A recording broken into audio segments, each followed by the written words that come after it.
turn to the minutes of the last meeting then?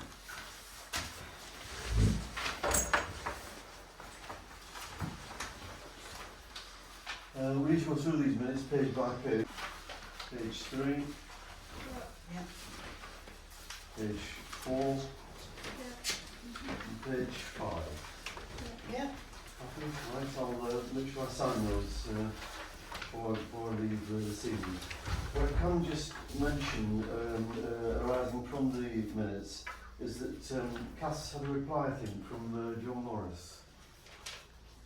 Yes, from his office in Wrexham, and he's penciled in coming to the October meeting, which is on the 8th, I think. So I don't know whether you want to start it earlier or just let him come to the 6th. We'll discuss as we get closer. We've got 2 or 3 months, but he's talking about coming to the October council meeting on the Wednesday evening. Cass is already liaising with his office, and we'll just try and see what sort of timings would work for him. Apparently you can do that because it's the recess building in the area, and if anybody's got any strong views about it, if you let me know, let Cass know about it, if you want it before or after, or I can't imagine you want to stay for the whole meeting, but it's in our hands. Put them on the end.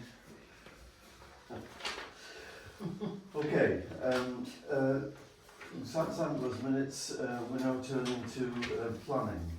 And we've got 3 meetings here, one of which was a beautifully short meeting on the 10th of June. And Sue, anything you wish to add or highlight from these minutes? Let me see.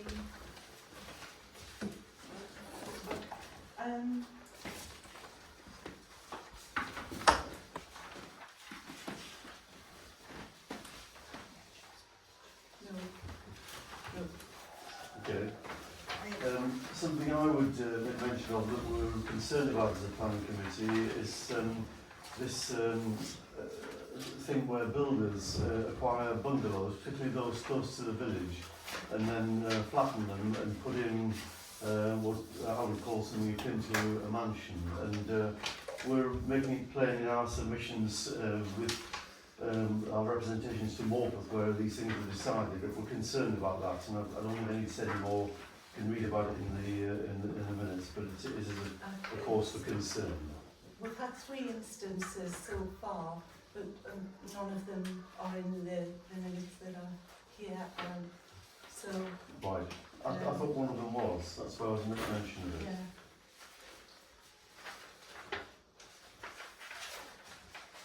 Anyway. Oh, okay. Yeah, it was just a small bit of good news in relation to planning, which so rarely happens in Ponteland. But it's my understanding that the government's progressing its planning bill at the moment, which probably does unfortunately mean more building on green spaces around Ponteland. But one good element of it is that there's now a clause in there that means that if a playground is removed as part of any development, a new one has to be installed, which I know has sort of adversely impacted Ponteland in the past. So hopefully, if that ever happens again, if there's any more development in Ponteland, we're not going to be down on the services that kids. I think we've always had that because they took the last playground to build the schools, and they gave us the land that we have there presently. So we've always been fortunate. Yeah. And we're awaiting developments. Rob Murphy has actually offered to brief people through NALC about what the government might have in mind. I think we're awaiting the detail. Are we on record now, Kevin? Yes, it's been recorded. Yeah. Can I just say then, I need to remind everyone that this meeting is being recorded in a private capacity by Councillor Wilson. It's not an official record of this council meeting. And what I'm asking again of you, Kevin, is to consider stopping recording of these meetings. I'm saying that because whilst these meetings are open to the public, I'm convinced that recording of the meetings is impinging on the ability of councillors to speak frankly and openly. In that way, it's restricting the workings of this council, and we all seek to do our best as councillors. I'm asking you to go away from this meeting and to consider again not recording these meetings. We can move on the agenda. We're on to grant applications, and I think we have 2, Kath, haven't we? Yes. And we've got the covering note from Kath about these two applications, the Wag and Co application, and then separately the one from Ponteland United Women's Football Team. We can take them separately. We can come back to the Wag application, which is on our agenda for this the second time. Yes, Christine. Just about the Wag, it was very coincidental yesterday that this guy, Ponteland Manor, put a picture on of somebody taking the dog into Ponteland Manor to meet all the residents. So out of curiosity, I messaged the guy. I didn't say I was on the council or anything, and I just said, are you part of an official organisation, or do you just take your dog in to brighten the residents' day? And it turns out he's a chef in Ponteland Manor, and he takes the dog in regularly to meet with the clients who are in Pont Manor. Right. So I just thought I'd let you know, because Kath didn't get any response from them, did you? Ponteland Manor did have Wag and Co going to the premises, but it had to be stopped because of lack of funds. They did go to Royalhampton, and Royalhampton said that they really value somebody going in like that, and the residents really enjoy it.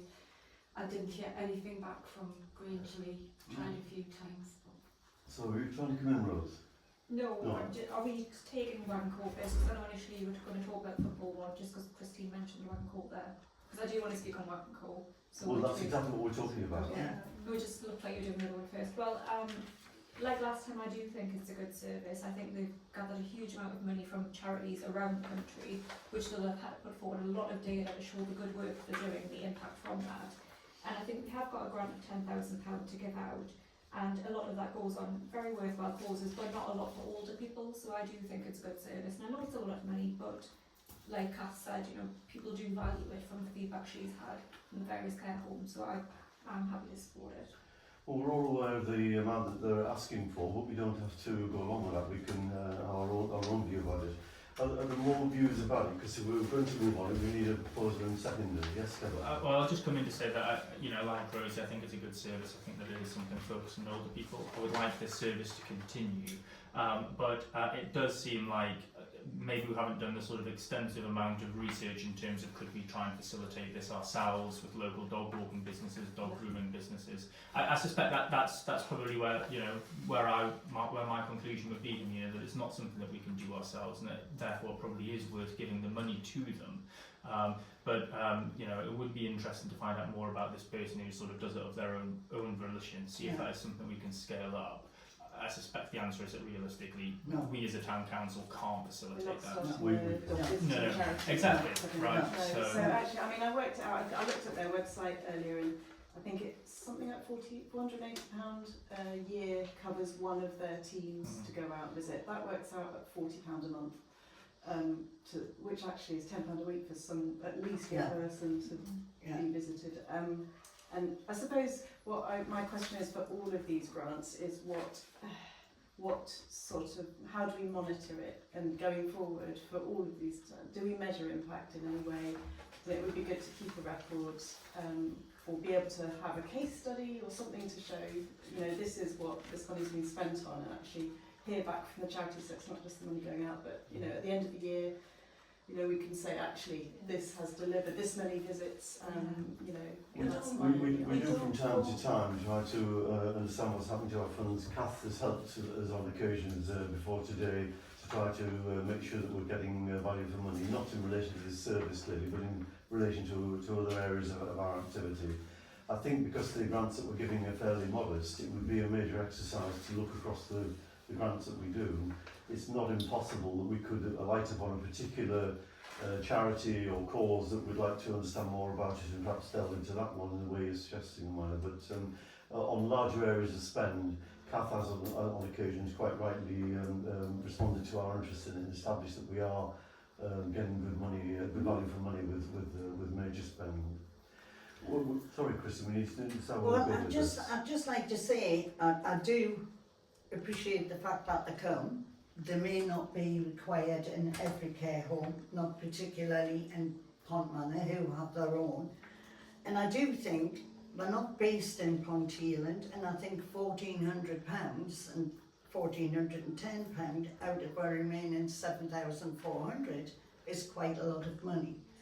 I personally would like to give them, say, £900 until we get the feedback on who they visited in Ponteland on a monthly basis and who they say and the list their costings against that, and then we could possibly look at it again in 6 months' time. But for now, I personally would just like to give them about £900 because we've never given them any money before. Well, I have my own concerns about the full 1,400 because it could certainly put a dent in the funds that we have available. Yeah. We've got your proposal. We need a secondary if people are supporting you or another proposal if there's one around the table. I'll second that. Can I speak? Again, I would like to see a bit more. Happy to support. At county level, when we do these grant things, it's generally for a project or a special one-off fund. Now, I don't know if that is the case here, but in the spirit of goodwill, I think let's give it a whirl with the 900 and see what comes back. Any feedback, any photographs, anything we can. Yeah. We're happy to do that because we do have a lot of care homes. Yeah. It's an important role. Sue, you want to come in? I mean, I feel the same, but I would be happy to give them 50%. 700. So you're proposing 700, you mean? Yeah. Any other views? I think the only thing is, I think there's a cost of £470 for each volunteer. So Yeah. Yeah. that's like 1.5 volunteers. Yeah. I don't know how that would work. That's all. Yeah. Okay. Well, Happy to. should we not just Yeah. do 470 times 2? Yeah, Yeah. that makes Yeah. sense. 940 is 940, yeah, that makes sense. Okay, so that's what you two are proposing. Yeah. Well, we can say we've done times 2. Yeah. You know, Okay. there's one 2 of you, rather than Yeah. one a bit. Yeah. And then when we get further information from them, we can see if there's a greater need for it. So when are you wanting further information? Well, I think if they give you some information about every 2 months as to who they visited, how many people they visited. Just, I would have said Oh, that within the year. Right, okay. Because Yeah, but if they did it only 3 months, they're going to write down, they're going to keep a record of who goes into what home or what care home on a weekly basis. So I don't think it would be any hardship for them to send us a report every 2 Can you move months. on with the vote if you want to come in? Or possibly? Well, I was just going to say it might be helpful actually if I don't know when it is, 6 months, whenever it is that we decide to potentially give them any more money or hear back from the reporting, it might actually be good to have them in the meeting so that we could ask, or maybe even a pre-meeting with them so that we could ask some questions. It seems to me that the questions that we asked of them at the last meeting that we've now got answers to, they probably might have been able to answer these off the top of their head had they been in the room. I think more generally that's something I'd like to see from grant applicants actually, would be for them to come along and maybe speak to us in person. Rose, you want to come in? Oh, it was just on the feedback. I think feedback is good, the impact that they've had. However, I wouldn't say every 2 months because that is a lot for a charity to do. Okay. Usually you do an annual report, Mhm. and I think that's more than reasonable if they come back and ask Yeah. for more money. Okay, I'm happy with that. So are we clear about how often we're asking for feedback then? Are we talking, we've got 2, 6 and 12. Where are we? I think it's 12. I think 12. Yeah. I think Okay. I think it is a bit much. But Yeah. I mean, when I spoke to them for quite a long time about this, they did say how busy they were. Well, There's only a very small staff. Yeah. So, okay, Well, and I'm happy with a written report from them. Yeah. You know, I think to bring people in, it's just Yeah. gonna, Yeah. yeah. okay, we've got a proposal for the twice 470, and a report every 12 months and are not required to attend the meeting. Can we have a vote on that, please? Thank you very much. And the second application is from the Ponteland United Women's Football team, and I'm interested in any views around the table about this grant application. It's for a sum of £500 as Kath notes in her report. Yes, Christine. Right, sorry, it's me again. But I do happen to know one of the ladies. I haven't declared an interest because she isn't the applicant for the money. But I do happen to know a mother of one of the girls' football team players, who's actually very good. But when I spoke to her, it's about 18 months ago, the problem they do get grants from various people for various things, but where they fall short is on transportation to go to the away games. So every time they get into a bigger league, the away games are further away, and that transport, some parents can pay for the children to go and on the transport, but other parents can't. So they need to be subsidised, and they do get money from everywhere, and they try all over to make money. This is the senior team, Christine. We're talking about the senior team. I don't think it's children. Oh, Says adult women. oh, sorry. Sorry. Okay, I think, Well, I know transport, what I you- think transport is an issue. because and she has put transport on there. No, Yeah, it's he a has. guide road to me. Yeah. And it is an issue, but what we weren't able to do was provide any sort of accounts. And I did go back to them about that, and they basically said that they get donations from people, but not any grants. Although they got £700 from the council last year. Yeah.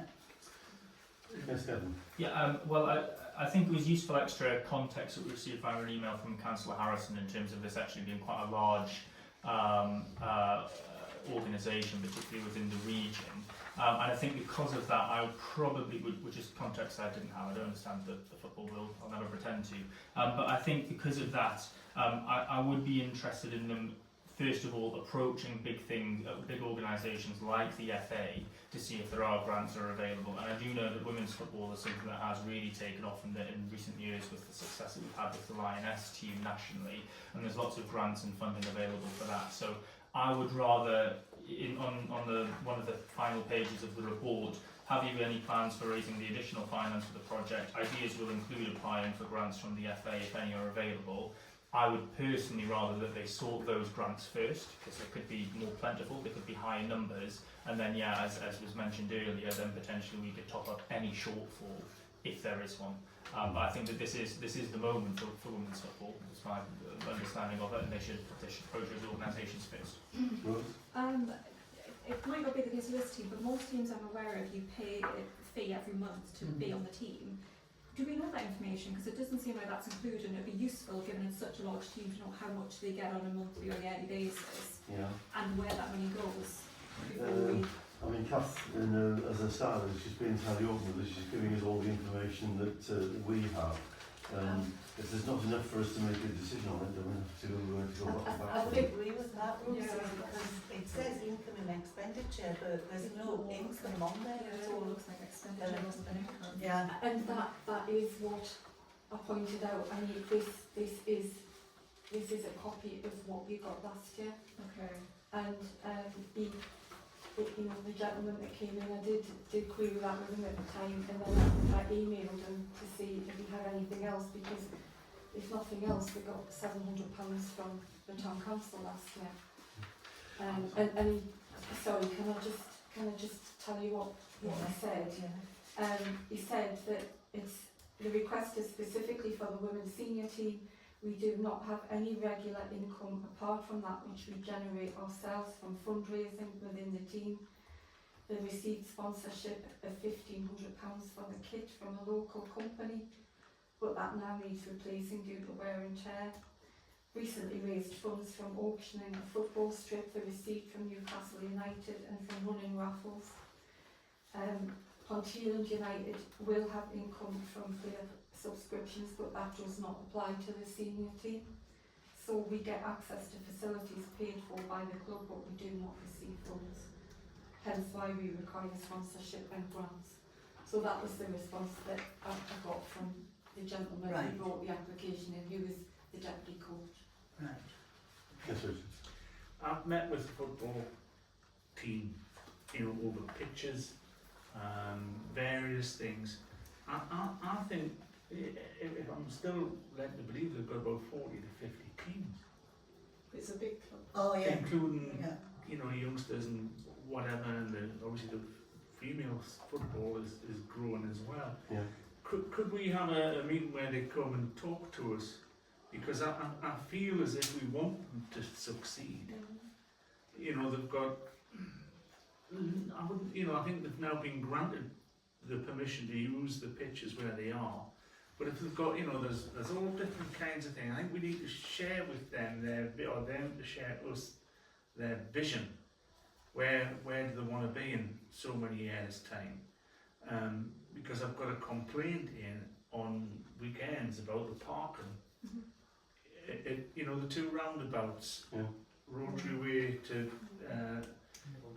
Middle Drive. There's a lot of cars parked on the grass there. Now it's all right in the middle of the summer, but come December, it might not be. You know, I think we need to look at a long-term I project. think that's a good idea to do that. I think that's a good idea. I mean, my other half is heavily involved with the football, always has been, and the coaching, and is part of their committee. But I think they do hold a regular committee, and I think, in a way, funding or supporting one team, then it's like, what about all the other teams? So actually looking at them as a whole club could be a Okay, is the it sport? challenges they've Well, got. it comes under the banner of Ponteland United. Yeah, Yeah. and there seems to be support for that idea.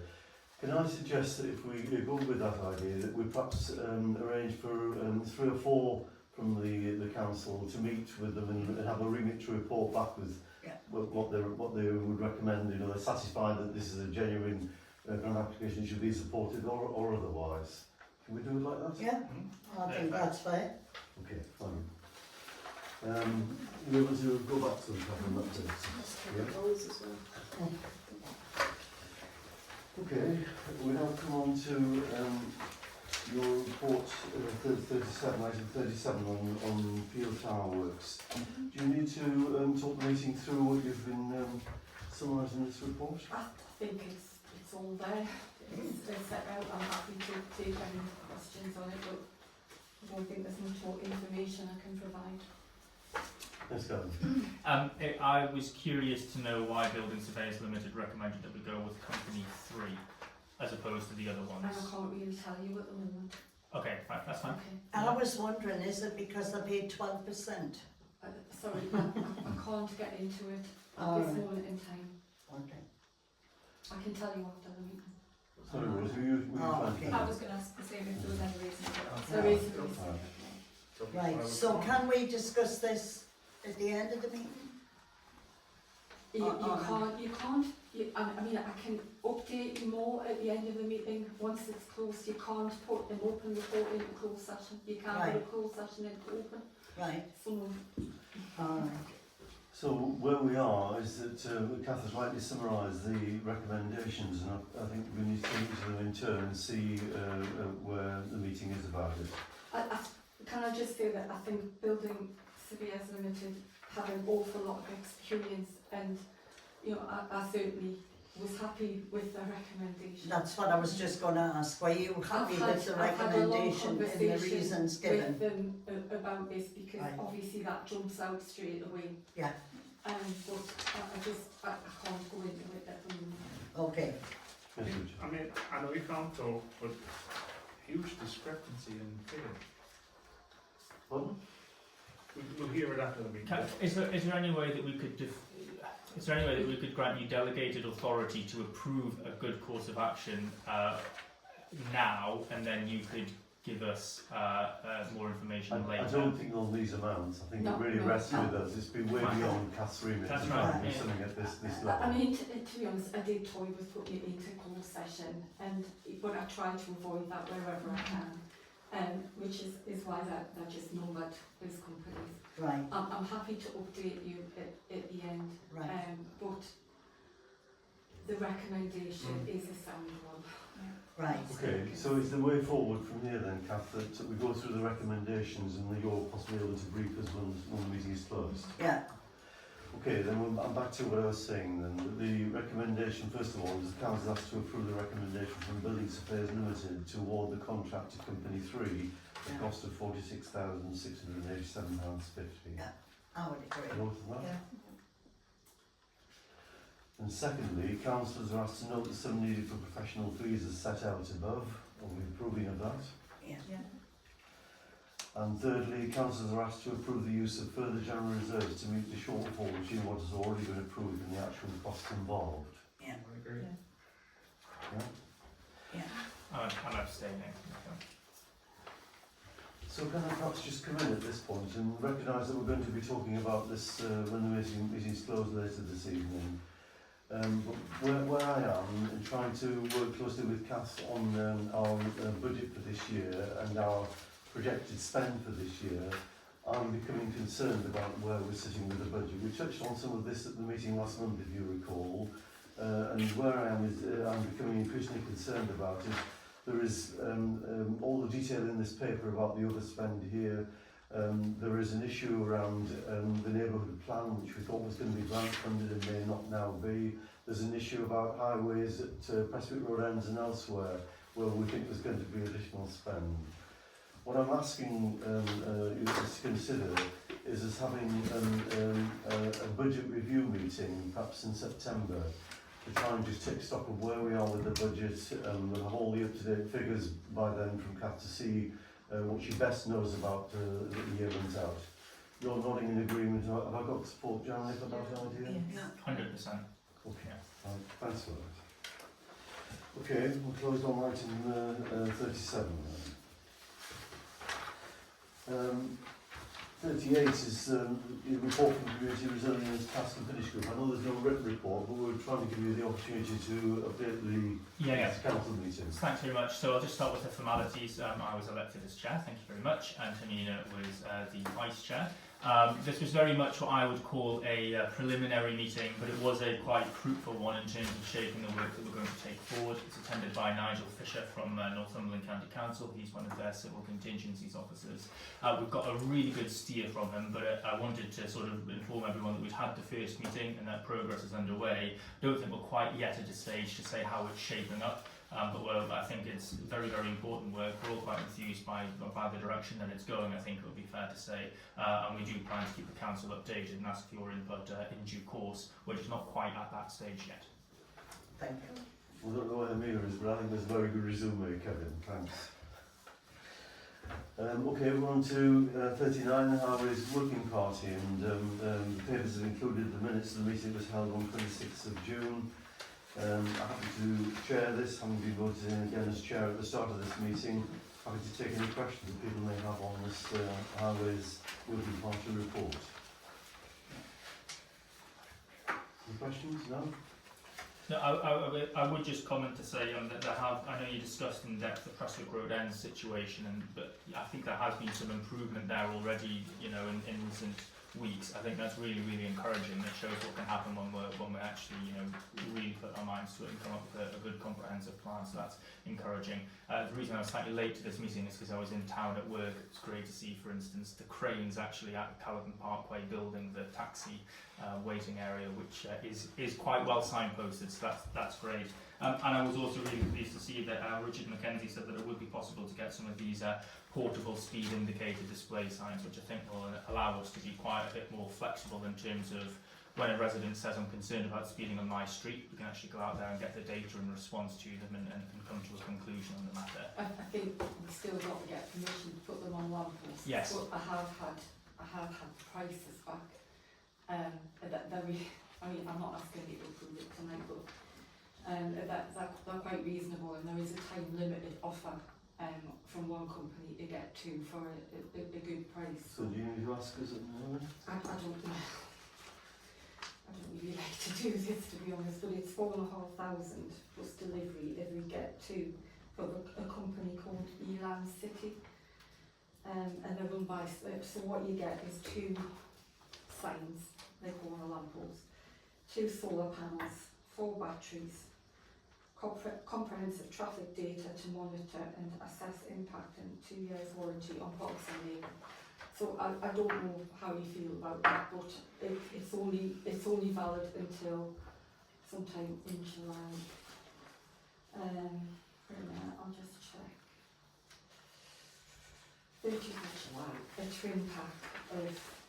Okay, just try and build them up to set out in highways, and Kevin picked up on. We were very keen on this idea. We had no idea what these things would cost.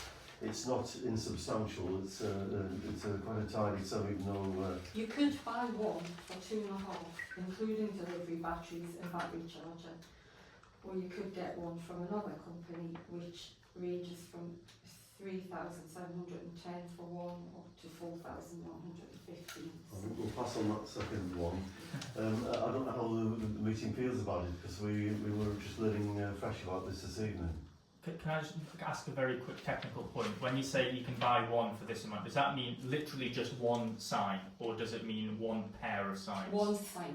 The thing I've just read out was that offering, the same company were offering 2 signs for, you know, a bit less. It's not a huge saving. I just thought I would mention it, because certainly the place where we're going to put it, they're very keen to have it.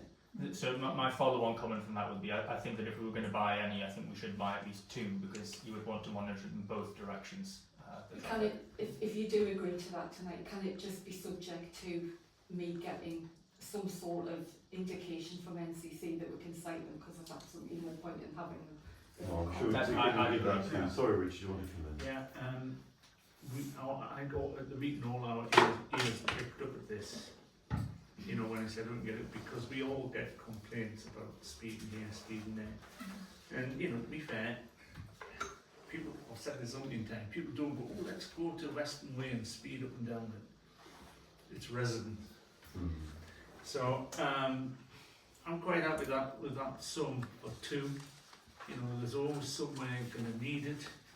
If we don't use it, we can either flog it or rent it out to, say, Morpeth or Crownington or somewhere else. There's going to be somewhere else. That's true. Yeah. Do we need a vote on it, Kath? Can I just ask, Kath? Sorry. I thought we had a mobile speed indicator years ago. Is it obsolete? It's obsolete, and it's Oh. so clunky.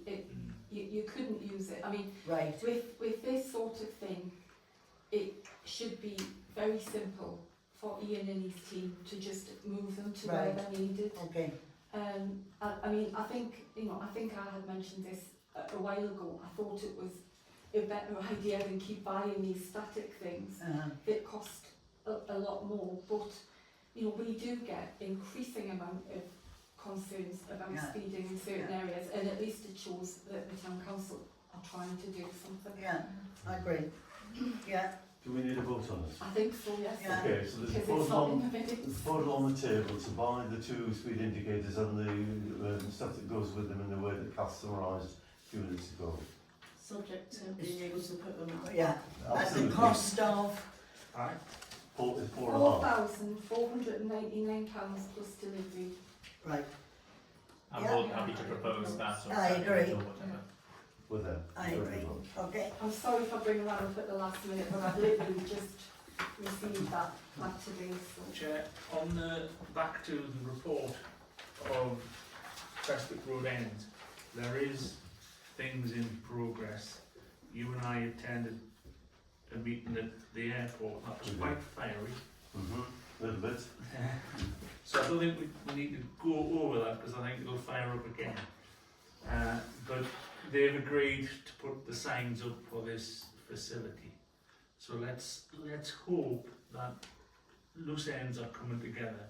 Yeah. You know, the emergency yellow lines, the birds beak fencing. I mean, we're still going to find how we're going to pay for it and all that, but there is goodwill with the county councillors so far. Okay.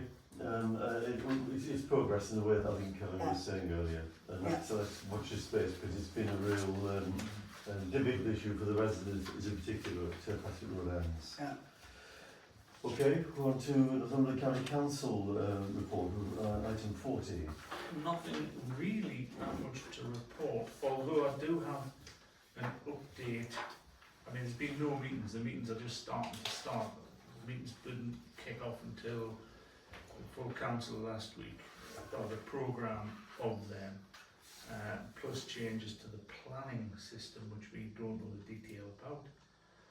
But the good news for Merton Way, I have a report in on, you know, from the consultants who are looking at that. The next stage is, because I'm not releasing that report until Richard Mackenzie says, oh, we have a meeting which will include the town council to say this is what we have in front of us, do you like this or not like that? So that is ongoing. Okay. Then obviously, you know, I'll put a decent sum of money in. It'll be, can we do phase 1, phase 2, or what can we do to sort of afford there, in trying to improve, you know, that majority of it is not ours. The pavement, the road and all that is. So if we can do anything with that, that's going to be a big plus. And, you know, it's dated. So let's see what we can do. Well, we're developments. Any Yeah. questions for Richard Zorman and CC? I was going to ask, it's not in anything you've covered, Richard, so feel free to speak to me afterwards. There was some sort of change to the local area committees that envisaged some sort of closer partnership working with town councils. Are you able to expand on that, or? That was a higher up thing, wasn't it? I never saw the town council. I think that was a government thing. I saw from Angela Rayner or whatever. No, I think this is in relation to changing how the LACs work. I think what they've said is that they're going to try and get more traction with town councils. It's been an area. I mean, all parishes are, you know, town council's the same as a parish council. Some parish councils are very good at engaging, some are not. So I think it's a case of a wish list rather than a policy change. Okay. But there's changes coming to the planning system where it's going to go down to 3 local area committees. Ponteland will be in the south east. Ponteland north, west and parts of east are going to be in the west. As in Stamford and Madford, Whittington on the west side will be in Hexham. My Belsay Capheaton will be at Hexham. I think Walton will be in Hexham. After that, Ponteland goes in with Blythe, Ashington, etc. Is that a definite, Richard? What I saw, yeah. We need to get. Yeah, well, I think we'll get clarity for the next meeting because now it's only just happened last week, and the ask is who wants to go on to these planning meetings. Well, that could go on too. Yeah. Okay, well, thanks for that report. The Mayor's report is item 41. Trying to summarise the 3 meetings that I'm highlighting here. I don't know I have a lot to add. I didn't realise when I wrote the notes about the NALC committee, I didn't realise that the change in provider, website provider that was talked about at that NALC meeting, that it didn't impact us because we separately have freedom for our website. It doesn't affect this council. And I think the report itself is explicit about the fact that John Harrison's concerned to keep a good relationship with this town council. Just meeting with me as the spokespiece, if you like, for that. And Richard's touched on the airport consultative committee meeting where it's the thing I can share with you is that a lot of the meeting was taken up by them presenting a master plan. They did a master plan to 2035, which we can recall. Christine, you and I were involved when Alan Barley was telling us about that. They've done a master plan which is about to be published to 2040, and I think there's a 3-month consultation window, so we'll have plenty of time to burn the midnight oil wading through this master plan document. There was talk about things like the extension to lounge areas at the airport, which I think is in the public domain. You know, I mean, a lot of people have heard about that. So nothing more to add unless anybody's got any questions for me on those meetings. No. And I don't think we have any reports by representatives on local divisions, no? No. And we have our monthly accounts report, which submitted to councillors in the normal way and probably all signed off and authorised. Okay, that concludes the Town Council meeting for 4th of July.